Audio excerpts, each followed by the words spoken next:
भगवान शनि का महत्व, न्याय, कर्म और जीवन पर प्रभाव। एक समय स्वर्गलोक में सबसे बड़ा कौन के प्रश्न को लेकर सभी देवताओं में वाद विवाद प्रारंभ हुआ और फिर परस्पर भयंकर युद्ध की स्थिति बन गई। सभी देवता देवराज इंद्र के पास पहुंचे और बोले, हे देवराज, आपको निर्णय करना होगा कि 9 ग्रहों में सबसे बड़ा कौन है। देवताओं का प्रश्न सुनकर देवराज इंद्र उलझन में पड़ गए और कुछ देर सोचकर बोले, हे देवगणों, मैं इस प्रश्न का उत्तर देने में असमर्थ हूँ। पृथ्वीलोक में उज्जैनी नगरी में राजा विक्रमादित्य का राज्य है। हम राजा विक्रमादित्य के पास चलते हैं क्योंकि वह न्याय करने में अत्यंत लोकप्रिय हैं। उनके सिंहासन में अवश्य ही कोई जादू है कि उस पर बैठकर राजा विक्रमादित्य दूध का दूध और पानी का पानी अलग करने का न्याय करते हैं। देवराज इंद्र के आदेश पर सभी देवता पृथ्वीलोक में उज्जैनी नगरी में पहुंचे। देवताओं के आगमन का समाचार सुनकर स्वयं राजा विक्रमादित्य ने उनका स्वागत किया। महल में पहुंचकर जब देवताओं ने उनसे अपना प्रश्न पूछा तो राजा विक्रमादित्य भी कुछ देर के लिए परेशान हो उठे, क्योंकि सभी देवता अपनी अपनी शक्तियों के कारण महान शक्तिशाली थे। किसी को भी छोटा या बड़ा कह देने से उनके क्रोध के प्रकोप से भयंकर हानि पहुंच सकती थी। तभी राजा विक्रमादित्य को एक उपाय सूझा और उन्होंने विभिन्न धातुओं स्वर्ण, रजत, कांसा, तांबा, सीसा, रांगा, जस्ता, अभ्रक व लोहे के 9 आसन बनवाए। धातुओं के गुणों के अनुसार सभी आसनों को एक दूसरे के पीछे रखवाकर उन्होंने देवताओं को अपने अपने सिंहासन पर बैठने को कहा। सब देवताओं के बैठने के बाद राजा विक्रमादित्य ने कहा, आपका निर्णय तो स्वयं हो गया। जो सबसे पहले सिंहासन पर विराजमान है वही सबसे बड़ा है। राजा विक्रमादित्य के निर्णय को सुनकर शनि देवता ने सबसे पीछे आसन पर बैठने के कारण अपने को छोटा जानकर क्रोधित होकर कहा, राजन, तुमने मुझे सबसे पीछे बैठाकर मेरा अपमान किया है। तुम मेरी शक्तियों से परिचित नहीं हो। मैं तुम्हारा सर्वनाश कर दूंगा। सूर्य एक राशि पर 1 महीने, चंद्रमा 2.25 दिन, मंगल 1.5 महीने, बुध और शुक्र 1 महीने, बृहस्पति 13 महीने रहते हैं, लेकिन मैं किसी राशि पर 7.5 वर्ष रहता हूँ। बड़े बड़े देवताओं को मैंने अपने प्रकोप से पीड़ित किया है। राम को 7.5 के कारण ही वन में जाकर रहना पड़ा और रावण को 7.5 के कारण ही युद्ध में मृत्यु का शिकार बनना पड़ा। उसके वंश का सर्वनाश हो गया। राजा, अब तू भी मेरे प्रकोप से नहीं बच सकेगा। राजा विक्रमादित्य शनि देवता के प्रकोप से थोड़ा भयभीत तो हुए, लेकिन उन्होंने मन में विचार किया, मेरे भाग्य में जो लिखा होगा ज्यादा से ज्यादा वही तो होगा। फिर शनि के प्रकोप से भयभीत होने की आवश्यकता क्या है। उसके बाद अन्य ग्रहों के देवता तो प्रसन्नता के साथ वहां से चले गए, लेकिन शनिदेव बड़े क्रोध के साथ वहां से विदा हुए। राजा विक्रमादित्य पहले की तरह ही न्याय करते रहे।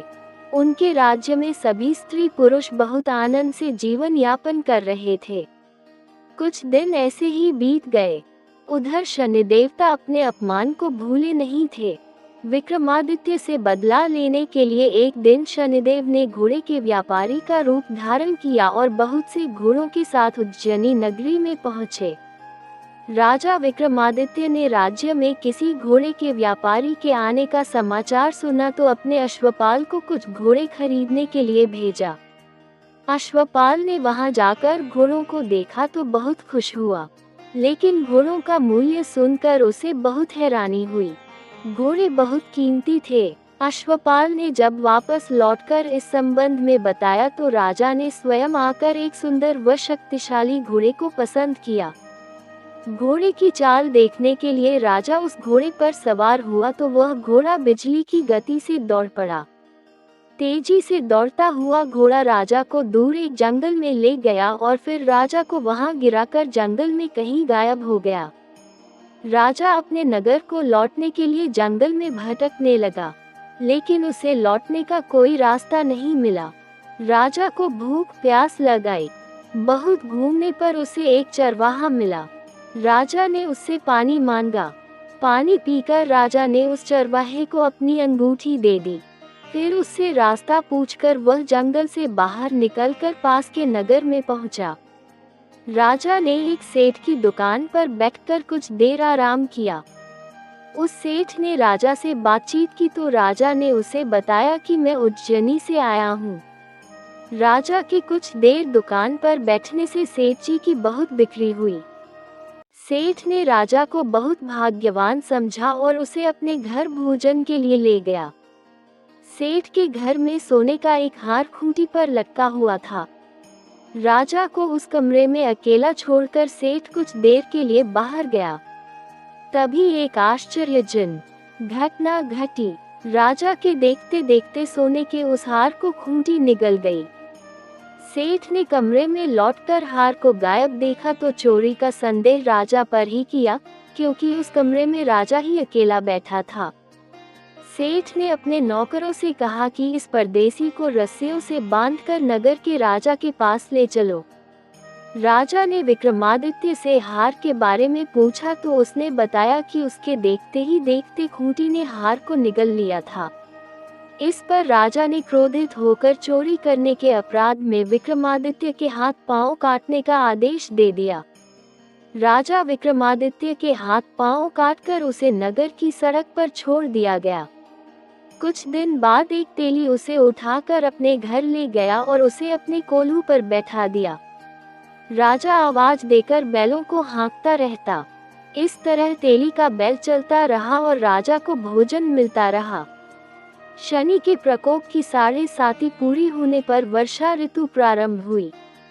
राजा विक्रमादित्य एक रात मेघ मल्हार गा रहा था कि तभी नगर के राजा की लड़की राजकुमारी मोहिनी रथ पर सवार उस तेली के घर के पास से गुजरी।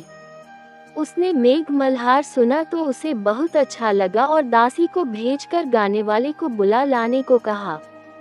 दासी ने लौटकर राजकुमारी को अपंग राजा के बारे में सब कुछ बता दिया। राजकुमारी उसके मेघ मल्हार पर बहुत मोहित हुई थी, अतः उसने सब कुछ जानकर भी अपंग राजा से विवाह करने का निश्चय कर लिया। राजकुमारी ने अपने माता पिता से जब ये बात कही तो वे हैरान रह गए। राजा को लगा कि उसकी बेटी पागल हो गई है। रानी ने मोहिनी को समझाया, च बेटी, तेरे भाग्य में तो किसी राजा की रानी होना लिखा है, फिर तू उस अपंग से विवाह करके अपने पांव पर कुल्हाड़ी क्यों मार रही है। जब राजा ने किसी सुंदर राजकुमार से उसका विवाह करने की बात कही, लेकिन राजकुमारी ने अपनी जिद नहीं छोड़ी। अपनी जिद पूरी कराने के लिए उसने भोजन करना छोड़ दिया और प्राण त्याग देने का निश्चय कर लिया। आखिर राजा रानी को विवश होकर अपंग विक्रमादित्य से राजकुमारी का विवाह करना पड़ा। विवाह के बाद राजा विक्रमादित्य और राजकुमारी तेली के घर में रहने लगे। उसी रात स्वप्न में शनिदेव ने राजा से कहा, च राजा, तुमने मेरा प्रकोप देख लिया, मैंने तुम्हें अपने अपमान का दंड दिया है। जब राजा ने शनिदेव से क्षमा करने को कहा और प्रार्थना की, हे शनिदेव, आपने जितना दुख मुझे दिया है, अन्य किसी को न देना। शनिदेव ने कुछ सोचते हुए कहा, राजा, मैं तेरी प्रार्थना स्वीकार करता हूँ। जो कोई स्त्री पुरुष मेरी पूजा करेगा, शनिवार को व्रत करके मेरी कथा सुनेगा, उस पर मेरी अनुकंपा बनी रहेगी, उसे कोई दुख नहीं होगा। शनिवार को व्रत करने और चींटियों को आटा डालने से मनुष्य की सभी मनोकामनाएं पूरी होंगी। जब प्रातः काल राजा विक्रमादित्य की नींद खुली तो अपने हाथ पांव देखकर राजा को बहुत खुशी हुई। उसने मन ही मन शनिदेव को प्रणाम किया। राजकुमारी भी राजा के हाथ पांव सही सलामत देखकर आश्चर्य में डूब गई। तब राजा विक्रमादित्य ने अपना परिचय देते हुए शनिदेव के प्रकोप की सारी कहानी कह सुनाई। सेठ को जब इस बात का पता चला तो दौड़ता हुआ तेली के घर पहुंचा और राजा के चरणों में गिरकर क्षमा मांगने लगा। राजा ने उसे क्षमा कर दिया, क्योंकि यह सब तो शनिदेव के प्रकोप के कारण हुआ था। सेठ राजा को अपने घर ले गया और उसे भोजन कराया। भोजन करते समय वहां एक आश्चर्यजनक घटना घटी। सबके देखते देखते उस खूंटी ने वह हार उगल दिया। सेठ जी ने अपनी बेटी का विवाह भी राजा के साथ कर दिया और बहुत से स्वर्ण आभूषण, धन आदि देकर राजा को विदा किया।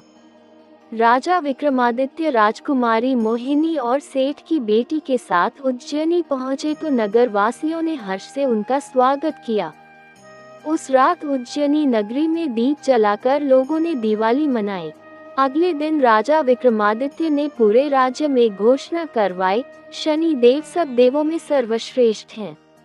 प्रत्येक स्त्री पुरुष शनिवार को उनका व्रत करे और व्रत कथा अवश्य सुने। राजा विक्रमादित्य की घोषणा से शनिदेव बहुत प्रसन्न हुए। शनिवार का व्रत करने और कथा सुनने के कारण सभी लोगों की मनोकामनाएं शनिदेव की अनुकंपा से पूरी होने लगी। सभी लोग आनंद पूर्वक रहने लगे।